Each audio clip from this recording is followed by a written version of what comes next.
Hello friends, welcome to the new episode of my channel. আমি অরিত্র। এখন এই ভিডিওর মধ্যে আমরা কিছু লেটেস্ট আপডেটস নিয়ে কত বড় ভিডিও। সবচেয়ে প্রথম আপডেটটা হচ্ছে আফরান নিশোর আপকামিং ছবি দাগিকে কেন্দ্র করে যে ছবিটা প্রডিউস করছে আলফা আই এবং চোরকি, তার সাথে এসভিএফ ও রয়েছে। তো এই ছবির কিন্তু টিজার আসতে চলেছে কালকে দুপুর 3টের সময়। ইয়েস, এটা মেকার্সরা অফিসিয়ালি জানিয়ে দিয়েছে কাল দুপুর 3টের সময় দাগের টিজার আসছে। এটা ঈদে রিলিজ করছে এবং বরবাদের অলরেডি টিজার এসে গেছে, দুর্দান্ত রেসপন্স পেয়েছে। অন্যদিকে আমাদের এর যে ছবিটা সিয়ামের যে ছবিটা জঙ্গলি, সেটারও টিজার চলে এসছে, সেটাও রেসপন্স ভালো পেয়েছে। এবং থার্ড এইটা টিজার আসতে চলেছে। দেখা যাক কালকে এই টিজারটা ড্রপ করার পর কিরকম লেভেলে ধামাকা হয়, সেটাই দেখার মতো বিষয় হবে। আমরা যখন বাংলাদেশি ছবি নিয়ে কথা বলছি তখন আমরা একটু বরবাদ নিয়েও কথা বলবো। তো বরবাদের যিনি প্রডিউসার তিনি জানিয়েছেন যে এর পরবর্তী ছবিটা তারা যেটা প্রডিউস করতে চলেছে সেটাও কিন্তু শাকিব খানকে নিয়ে তারা বানাবে এবং সেই ছবিটাতে কিন্তু তারা একটা জয়েন্ট ভেঞ্চার করতে চলেছে হলিউডের কোনো একটা কোম্পানির সাথে। ইয়েস, এবং সেই ছবিটার মধ্যে কিন্তু আমরা হলিউড থেকে কিছু অ্যাক্টার্সদেরকে দেখতে পাবো। শাকিব খানের হিরো চরিত্রটা প্লে করবেন, তিনি নায়ক হবেন এবং বাকি হলিউড থেকে কিছু কাস্টিং থাকতে চলেছে এই ছবির মধ্যে এবং এটা বিগ স্কেলে আর কি তারা নির্মাণ করবে, এরকমই তাদের কিছু পরিকল্পনা আছে। এবার দেখুন, বরবাদ ছবিটাতে তারা খরচা করেছে সেটা তো স্কেলটা তো দেখি টিজার লেভেলে পরিষ্কার হয়ে গেছে। দেখা যাক এই যে প্রমিসেস গুলো তারা করছে সেটা কতটা সাকসেসফুল হয়, সেটা দেখার মতো বিষয় হবে। এর আগেও আমরা বাংলাদেশ থেকে জয়েন্ট ভেঞ্চার হতে দেখেছি, অনন্ত জলিল নিজেই করেছেন। তো দেখা যাক এটা আলটিমেটলি সফল হয় কিনা, সেটা দেখার মতো বিষয়। পরবর্তী আপডেট হচ্ছে জননায়কন বলে ছবিটাকে কেন্দ্র করে যে ছবিতে লিড চরিত্র প্লে করছেন থালাপতি বিজয়, এই ছবিটা ডিরেক্ট করছে এইচ বিনোদ। এই ছবির মধ্যে একটি গান থাকতে চলেছে যেটা কম্পোজ করছে আমাদের অনিরুদ্ধ রবিচন্দ্রন। তো থালাপতি বিজয়ের ছবি মানে অনিরুদ্ধের মিউজিক থাকবে। তো সেই গানটার মধ্যে পার্টিকুলারলি বিজয়ের সাথে কাজ করেছে 3জন ডিরেক্টরকে আমরা দেখতে পাবো। ইয়েস, তাদেরকে কি গানের মধ্যে আমরা দেখতে পাবো, তারা নাচবে আর কি গানের মধ্যে। একটা হচ্ছে লোকেশ কানাগরাজ, একজন হচ্ছে অ্যাটলি কুমার, একজন হচ্ছে নেলসন দিলীপ কুমার, যে জেলার এবং বিস্ট, ডক্টর এইসব ছবি বানিয়েছেন। তো এদের 3জন পরিচালককে কিন্তু আমরা এই গানটার মধ্যে দেখতে পাবো, তারা কিন্তু নিজেরাও নাচবে। ইয়েস, তো বিজয়ের সাথে সাথে তাদেরকেও আমরা দেখতে পাবো। তো ওনার যেহেতু লাস্ট ছবি, এটার পরে উনি স্যাবাটিক্যাল নিচ্ছে, তাই জন্য এইরকম একটা গান এই ছবির মধ্যে প্ল্যান করা হয়েছে। তো দেখা যাক এই গানটা যখন থিয়েটারে আসবে তখন তো বিশাল ধামাকা করবে। লেটস সি কি হয়।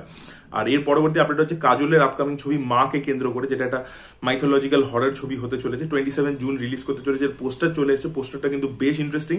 কাজল নিজের বাচ্চাকে নিয়ে রয়েছে এবং দুপাশে আমরা দুটো হাফ ফেস দেখতে পাচ্ছি, একদিকে দেবতা একদিকে দানব, দুটো ফেস রয়েছে এবং জিনিসটা কিন্তু খুব দারুণভাবে ডিজাইন করেছে। দেবতার ফেস বলুন, দানবের ফেস বলুন। তো এই কনসেপ্ট আর্টটা এবং পুরো পোস্টারটা কিন্তু দুর্দান্ত হয়েছে, দেখবার মতো হয়েছে। আমার পার্সোনালি খুব ভালো লেগেছে। দেখা যাক, অজয় দেবগন কিন্তু সাকসেসফুল হররের ছবি বানিয়েছেন এবং ওনার ওয়াইফ এটাতে ভেঞ্চার করছে। দেখা যাক তিনিও সাকসেসফুল ছবি ডেলিভার করতে পারেন কিনা। ভিডিও পরবর্তী আপডেট হচ্ছে প্রভাসকে কেন্দ্র করে। তো প্রভাস এবং প্রশান্ত বর্মার যে ছবিটা হতে চলেছে সেই ছবির টাইটেল সম্পর্কে একটা আপডেট উঠে এসেছে। ইয়েস, এই ছবিটার নাম হতে পারে বাকা বলে। ইয়েস, বাকা। বক রাক্ষসের ব্যাপারে আপনারা নিশ্চয়ই শুনেছেন, মহাভারতে ছিল বক রাক্ষস। তো সেই বক রাক্ষসের থেকে ইন্সপায়ার্ড হয়ে আর কি টাইটেলটা করা হচ্ছে বাকা বলে। তো দেখা যাক এই ছবিটা কিরকম হয়। এবং শোনা গেছিল যে প্রভাস এখানে একটা নেগেটিভ শেডেড ক্যারেক্টার প্লে করবে। তো দেখা যাক সেটা কি হয়। ভিডিও পরবর্তী আপডেটটা হচ্ছে এলআইকে বলে ছবিটাকে কেন্দ্র করে লাভ ইন্স্যুরেন্স কর্পোরেশন, যে ছবিটা ডিরেক্ট করছেন নয়নতারার হাজবেন্ড আর কি বিঘ্নেশ শিবন। এবং এই ছবির মধ্যে লিড চরিত্র প্লে করতে আমরা দেখতে পাবো প্রদীপ রঙ্গনাথনকে, যিনি রিসেন্টলি একটা ব্লকবাস্টার ছবি দিয়েছেন ড্রাগন বলে, যে ছবিটা আর কি হিন্দিতেও রিলিজ করছে 14 মার্চ। তো এবার লাভ ইন্স্যুরেন্স কর্পোরেশনের গল্প সম্পর্কে আপডেট উঠে আসছে আর কি। তো এই গল্পটা হতে চলেছে, এটা প্রথম কথা ফিউচারিস্টিক ওয়ার্ল্ডে বেসড আর কি, মানে 2035 আমরা দেখতে পাবো এখানে। 2025-এর গল্প না, 35-এর গল্প। এবং ফিউচারিস্টিক টাইম লাইন আমরা দেখতে পাবো যে বাবা এবং ছেলে দুজনে সেম একটা মেয়ের প্রেমে পড়ে গেছে। ইয়েস, তো সেটা নিয়ে আর কি রমকম স্পেসের একটা গল্প হতে চলেছে। দেখা যাক ছবিটা কিরকম হয় এবং এই ছবিটার মাধ্যমে প্রদীপ রঙ্গনাথন বক্স অফিসে যে হিট স্ট্রিকটা মেনটেন করছে সেটা মেনটেন করতে পারে কিনা। ভিডিও পরবর্তী আপডেট হচ্ছে জেলার 2 কে কেন্দ্র করে। তো জেলার 2 এর শুটিং কিন্তু আজ থেকে শুরু হয়ে গেছে। দেখা যাক ছবিটা কিরকম দাঁড়ায়। আমি তো ছবিটা থেকে প্রচুর এক্সপেকটেশন রয়েছে, আশা করবো পার্ট 1 থেকেও পার্ট 2টা ভালো হবে। ভিডিও পরবর্তী আপডেটটা হচ্ছে জাটকে কেন্দ্র করে। তো জাটের মেন ভিলেন হতে চলেছেন রণদীপ হুডা। তো তার আজকে একটা টিজার মেকার্সরা ছেড়েছে, ক্যারেক্টারটার নাম হতে চলেছে রানাতুঙ্গা বলে। এবং রণদীপ হুডাকে কিন্তু টিজারের মধ্যে ব্যাপক লাগছে। গোপীচাঁদ মালিনী কিন্তু তাকেও হেভি ভাবে প্রেজেন্ট করছে। সানি দেওলের টিজারটা তো ব্যাপক ছিলই, সেখানে ডায়লগ বলুন, অ্যাকশন বলুন, সবকিছু টপ নচ ছিল। এখানেও কিন্তু রণদীপ হুডাকে কিন্তু একদম মেনেসিং লাগছে, তার লুক যেরকম দিয়েছে তাকে। এবং সেও আর কি খুব অ্যাক্রোব্যাটিক অ্যাকশন করছে, লাফিয়ে নামছে গাছের উপর থেকে। তো তাকেও কিন্তু, এবং একটা হয়তো ওই একটা পোস্টারও ছেড়েছে তারা, পোস্টারটাও কিন্তু হেভি। রণদীপ হুডা যেভাবে বসে আছে এবং হাতে একটা মুন্ডু নিয়ে বসে আছে, ওটাও ব্যাপক লাগছে। ওটার স্টাইল আছে এবং রণদীপ হুডা তো অভিনেতা খুবই ভালো, তাকেও টিজারে এক ঝলক আমরা দেখতে পেয়েছিলাম। সেখানে লুকটা একটু অন্যরকম ছিল, এখানে কিন্তু লুকটা একটু অন্যরকম দেওয়া হয়েছে। এবং দেখবেন এই যে যারা মাছ টাছ ধরে না, কোস্টাল তেলেঙ্গানাতে যারা মাছ টাছ ধরে তাদের যেরকম লুক হয়, ঠিক আছে, তারা মাথায় বস্তা চাপা দিয়ে থাকে, সেরকম কিন্তু একটা লুক কিন্তু এখানে দেওয়া হয়েছে। এই ক্যারেক্টারটাকে যদি স্পেস দেওয়া হয় প্রপারলি, জেনারেলি তেলেগু ছবির মধ্যে আমরা দেখি যে প্রেজেন্স থাকে না ভিলেনের, যদি এখানে থাকে তোর মানে সানি দেওল তো হিরোর রোল এই ধরনের মাস রোল কবে থেকে করে আসছে, ফাটিয়ে দেবেই।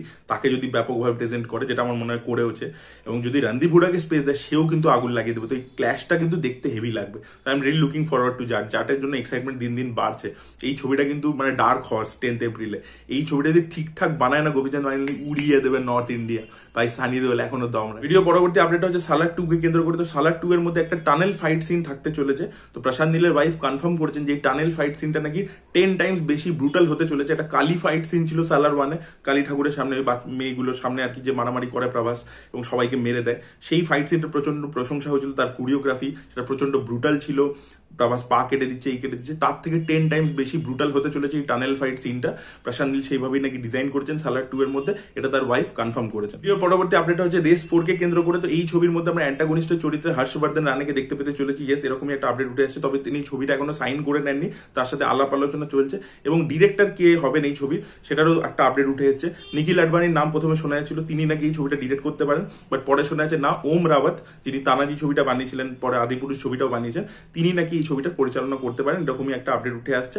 এবং সিদ্ধার্থ মালহোত্রাও কিন্তু এখনো ছবিটা সাইন করেননি।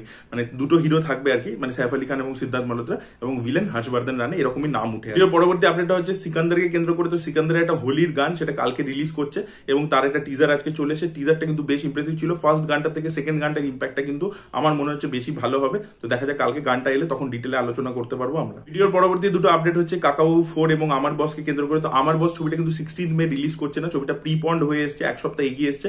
9th মে কিন্তু ছবিটা মুক্তি পাবে। তো দেখা যাক এই ছবিটা বক্স অফিসে কত বড় সফল হয়। এবং 16 মে আসতে চলেছে ধূমকেতু। এছাড়া কাকাবাবু 4 নিয়ে যে আপডেটটা, সেই ছবিটার মধ্যে প্রথমে আমরা শুনেছিলাম যে সন্তুর চরিত্র করতে চলেছেন অর্ঘ্য, যাকে আপনারা পোস্ত হিসাবে দেখেছিলেন, দাবারু ছবিতে দেখেছিলেন। বাট এখন শোনা যাচ্ছে না, সন্তুর চরিত্রে ফিরিয়ে আনা হচ্ছে আরিয়ান ভৌমিককে, because Aryan Bhowmik already popular as Santu, তাই জন্য তাকেই ফিরিয়ে আনা হচ্ছে। অর্ঘ্যকে আমরা দেখতে পাবো না এই ক্যারেক্টারটা। এর পরবর্তী আপডেট হচ্ছে শিবা কার্তিকের আপকামিং ছবিকে কেন্দ্র করে। তো এজিএস এন্টারটেনমেন্ট যারা ড্রাগন ছবিটা প্রডিউস করছে, তার আগে থালাপতি বিজয় গোট ছবিটা প্রডিউস করেছিল, তো তারা কিন্তু একটা ছবি শিবা কার্তিককে নিয়ে বানাচ্ছিল, সেটা যে এজিএস এর যিনি মালকিন আর কি অর্চনা, তিনি জানিয়ে দিয়েছিলেন।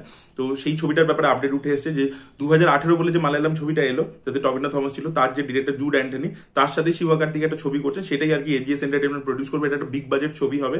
তো দেখা যাক এই ছবিটার কাজ কবে থেকে শুরু হয়, কবে অ্যানাউন্সমেন্ট আছে, সেটাই দেখার মতো বিষয় হবে। এবং ভিডিওর লাস্ট আপডেটটা হচ্ছে করণ জোহরকে কেন্দ্র করে, যেটা পাঞ্জাবি ফিল্ম আসছে আকাল বলে, যেটা গিপি গ্রেওয়াল অ্যাক্টিংও করছেন প্লাস ডিরেক্টও করছেন।